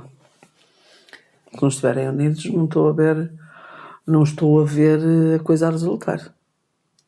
É quase impossível. Não é? Sim, porque isso no fundo é um projeto. No fundo é como se fosse uma empreitada. Estás a perceber? O sucesso da obra, se não houver união, porque vão haver momentos em que um se sente frágil. Tu tiveste uma fase, penso que foi em 2012, que tu tiveste muita vontade de voltar para Portugal. Acho que foi 2012. Que tiveste ali também uma crise. Não sei se foi quando meu pai faleceu. Acho que foi em 2012. Acho que essa parte das partidas da família foram difíceis. Eu pessoalmente perdi os 4 avós enquanto estava lá e não pude vir ao funeral de nenhum. Isso para mim é uma coisa que me marca ainda até hoje. E fez-me talvez crescer muito emocionalmente isso. O ter que lidar com a gente saber com a ausência. Que está longe e que de um dia para o outro fica sem ninguém, não é? Isso também nos leva aqui a mudar um bocadinho a postura com que nós vivemos o dia a dia. Porque repara, nós agora também estamos perto, não é? Mas no fundo, há quanto tempo eu já não estou com a minha mãe? Pois. Por isso é que é muito importante nós cultivarmos as relações. Há quanto tempo tu não estás com a tua? Quer dizer, há pouco. Há pouco. Mas... Sim, mas poderia estar mais vezes. Não é? Sim. Portanto, essas coisas fazem-nos pensar. Nós andamos às vezes com tanta pressa para chegar a um determinado destino que nos esquecemos. Não, aliás, nós andamos com tanta pressa para atingir algo na vida que nos esquecemos daquilo que já temos. Quando eu digo daquilo, é daqueles também que já temos. Claro que falo com a minha mãe imensas vezes durante a semana, mas estar com ela, abraçá-la, estar com ela, e ela vai fazer 91 anos, Pois. agora em maio. Portanto, não a vou ter por muito mais tempo, não é? Pois. Que é um facto. Sim, sim, sim. Mas pronto, mas é isto, a vida é assim, é isto mesmo assim. Enfim, acho que deu para... Eu digo matar saudades, porque deixa saudades. Eu muitas vezes imagino a vida que nós tínhamos. Foi uma experiência muito agradável. Eu quando vejo as fotos da nossa casinha, da nossa piscina, do nosso mar, as fotos que a gente tirou, tenho saudades. Não sei se ficaria lá a viver tipo mais que 3 meses, por exemplo, mas tenho saudades. É óbvio que sim, Zé. E se há saudade significa que nós vivemos bons momentos. Eu tenho saudades daqueles bons, maravilhosos e inesquecíveis momentos que vivemos com a Andreia. Jesus. Foi assim a minha irmã. Ela foi a minha irmã. Nossa. Sim. E trouxemos bons amigos que estão cá em Portugal também connosco, Pois, exato. que fomos conhecer lá. O mais curioso, pessoas importantíssimas na nossa vida que no fundo o Brasil acabou por abrir as portas para essas pessoas. E curiosamente, essa amiga que estamos a falar, aliás, já fiz o Histórias de Vida, o primeiro foi com ela, com a Marluce, que depois vem para Portugal também. É. Aliás, ela até veio primeiro que nós. Ela veio primeiro que nós. Anos. Pai 2. Pois, talvez, sim, talvez. E são coisas muito curiosas. Mais uma vez, são as tais sincronicidades da vida. Acho que esta questão da imigração é uma experiência muito enriquecedora. Se vocês tiverem a oportunidade, independentemente do que vos motiva, se tiverem a oportunidade de morar em outro país com uma cultura diferente, é uma coisa que nos faz expandir muito a nossa mente. Independentemente de ser um país que pode não estar tão evoluído como o nosso, e etc., acho que nos faz expandir muito a nossa mente. E digo-te uma coisa, Zé. Se em teoria, na altura que nós fomos, o Brasil estava, portanto, menos avançado em relação à Europa, eu posso dizer que eu senti que, em relação a muita coisa, de facto, o Brasil ainda precisava de acompanhar, mas em relação a muitas outras, o Brasil está a anos-luz à frente de Portugal. É muitas, está. Em muitas coisas. Muitas, está. E eu acho que se não fosse por isso, hoje, por exemplo, porque grande parte do meu trabalho é todo digital, não é? Se não fosse pelo que eu aprendi do digital no Brasil, sim, nessa parte está. hoje seria muito difícil em Portugal eu estar como estou. Muito mais. Isso sem dúvida nenhuma. Bem, isto acho que foi mais experiências de vida do que propriamente histórias de vida ou um episódio sobre os desafios da imigração. Olha, não sei, agora vais ter que decidir o título que vais dar. Não sei. Eu acho que se nós tivéssemos... É assim, apesar de tudo, eu acho que demos aqui os conselhos essenciais. Sim. Para quem quer emigrar, não é? Eu, por exemplo, estou com 64 anos e emigrava hoje. Voltava a emigrar. Por que não? Não iria para o Brasil. Para o Brasil não iria porque já foi uma experiência. Já conheci. Mas iria para outro. E um país que eu iria porque não conheço nada e porque me é completamente... Tudo me é desconhecido, é o Japão. Sabes, curioso que eu também tenho uma ideia sobre o Japão. Gostava imenso. Certo? Mas depois de ter visto, portanto, que o Japão estagnou a partir para aí dos anos 90, final dos anos 90, princípios dos anos 2000, em termos de inovação, o Japão dizem que, portanto, em termos da parte de educação, de respeito para com o próximo, etc., não é igual. Portanto, todas as pessoas que eu tenho comunicado, e mesmo pessoas que vivem no Japão neste momento, há alguns até brasileiros, que dizem que realmente a parte cívica não existe. Não há lixos, toda a gente se respeita, não vês barulho. Na Europa, norte da Europa, que são... Agora, a educação é num extremo, o japonês. Mas um país que me fascina pela inovação e pela capacidade de se superarem mutuamente e de terem ideias completamente fascinantes é a China. Em suma, eu acho que a experiência de emigrar para um país diferente... a emigrar? neste Se momento. voltava a emigrar? Sim. Se calhar. Se calhar. Tudo dependeria, assim, em termos Já de não íamos da mesma forma. Não, já Era íamos totalmente preparados de uma maneira diferente. Mas não ponho de parte o poder emigrar novamente. Não. Não sei se, em termos de destino, é que eu se calhar tinha dúvidas. Pois. Mas passar por outra O experiência... nórdico também te atrai, não é? Sim, os países nórdicos, mas lá está, o país nórdico tem sempre uma parte positiva, tem a ver com a parte de evolução, a parte de estrutura, portanto, social e etc. São totalmente diferentes, mas, por exemplo, a parte do clima se calhar já não me atraía tanto. Frio. O frio. Eu acho que nem tu. A parte do frio extremo, quando eu ouço clientes às vezes a dizer hoje nem esteve muito frio, estiveram 20 negativos. E, para mim não faz muito Se sentido. calhar não. Mas é, mais uma vez, se eu hoje posso-vos passar uma experiência, e a Maria José também está a passar o mesmo, acho que a experiência de emigrar que é muito enriquecedora. Eu acho que é muito enriquecedora. Sou da tua opinião. E acho que pode realmente também desbloquear muita coisa na nossa vida. Certo? Sabes que no fundo, a parte de imigração, de conhecer outras experiências, outras culturas e etc., tem a ver com uma coisa chamada desapego, a capacidade de nós desapegarmos. Não é? Eu por acaso ia dizer isso. De tudo, de famílias, de tudo. Sim. E nem toda a gente é capaz. Isso é uma coisa excepcional para nós desenvolvermos aquilo que é uma bagagem e uma resistência emocional. Nem toda a gente é capaz. Há muita gente Que jamais conseguiria deixar que a me família. diz como é, onde é que, coragem, como é que tu foste, como é que tu isto, que me diz isso. Eu era incapaz. Pois. E pessoas, e olha que já me têm dito isto, pessoas que precisavam de emigrar com urgência, sair de onde estão, da vida que têm, Sim. relacionamento, tudo, mudar tudo, e até essas dizem, não sou capaz, eu era incapaz. Isso são, Portanto, isto tem a ver- são bloqueios. É? Isto tem a ver com a pessoa, com o ser humano, não sei, com a maneira de ser, de estar na vida, Acho que uma das coisas que acho que é comum a todos os imigrantes, de uma forma geral, é a questão da resiliência. Eu acho que, independentemente do país de destino, daquilo que as pessoas passam, porque toda a gente passa por fases menos boas, não é tudo um mar de flores, Claro, não é de claro. todo. Mas acho que isso faz-nos desenvolver uma capacidade de resiliência que pode ser fundamental para nós termos tudo aquilo que nós queremos na nossa vida. E essa questão da adaptação, de nós nos tornarmos pessoas diferentes, termos a capacidade para mudar quem somos, de conseguirmos também ter a capacidade de como é que eu tenho de explicar?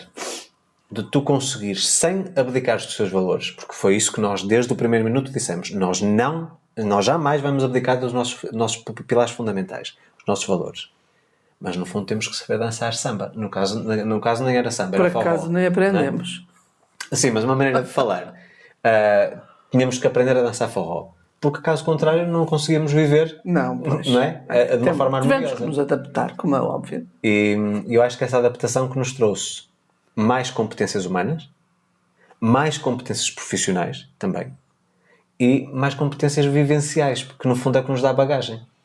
Certo? Hoje em dia, se calhar, tu chegas agora a Portugal, já não cometes certos erros que cometias aqui no passado porque lá aprendeste. Exatamente. Certo? Tu foste, de alguma forma, fazendo um upgrade à pessoa que tu eras e que veio a ser benéfico no teu país de nascimento. Exatamente. O que é curioso. Bem, acho que já demos aqui muitas experiências, uma partilha muito interessante. Podemos estar aqui horas, porque há tantas histórias para contar que aquilo é formidável. Mais uma vez, volto a relembrar que estou ainda, neste momento, com vagas abertas no meu programa de mentoria privado, luisalvesoficial.com/mentoria, para terem todas as informações e quiserem trabalhar comigo de forma individual, totalmente personalizada, sigilosa e exclusiva. Tenho agora a oportunidade, em muitos anos, de serem meus clientes. Portanto, é a primeira vez que isto está a acontecer há muito tempo, porque eu até hoje não tinha capacidade de atender clientes novos, portanto, fica à vossa disposição. E aproveito também para convidar-vos, caso vocês queiram fazer um diagnóstico da vossa vida financeira, isto é uma coisa que está a ser lançamento agora, só a partir da próxima semana, portanto, se vocês estão a ouvir na data da publicação, na quinta-feira, 25 de Abril, acho que é 25 de Abril. Portanto, só na próxima segunda-feira é que estará disponível nas redes sociais, mas amanhã vai já estar disponível, portanto hoje, na data que vocês estão a ouvir, já está disponível no meu site o Quiz da Riqueza. É a primeira vez que eu faço um questionário, um quiz, um teste, onde vocês vão fazer uma autoavaliação da vossa vida financeira e da vossa capacidade de geração de riqueza. É um quiz gratuito, para vocês terem acesso e fazerem este diagnóstico. Foi muito interessante produzir, porque é uma coisa nova para mim. Mas não é só isso que tens gratuito, pois não. Não, eu tenho muitos programas gratuitos. Na minha homepage, luisalvesoficial.com, tem lá os programas gratuitos, masterclasses, mini-cursos, etc. Para vocês darem o primeiro passo na jornada de transformação. Eu sei que tens, mas estou a perguntar que é para tu explicares. Sim. E o novo gratuito é o Quiz da Riqueza. Portanto, façam o quiz, é muito interessante. Depois fiquem atentos aos resultados, porque são resultados também muito interessantes, uma forma muito criativa de lidar com a educação financeira. E este foi mais um Santos da Casa. Não fazem milagres. Ai, não faz. Voltamos para a semana. Muito obrigado pela vossa audiência e não se esqueçam, deixem sempre nos comentários sugestões de novos tópicos para os futuros programas. Um forte abraço e uma boa semana a todos. Boa semana.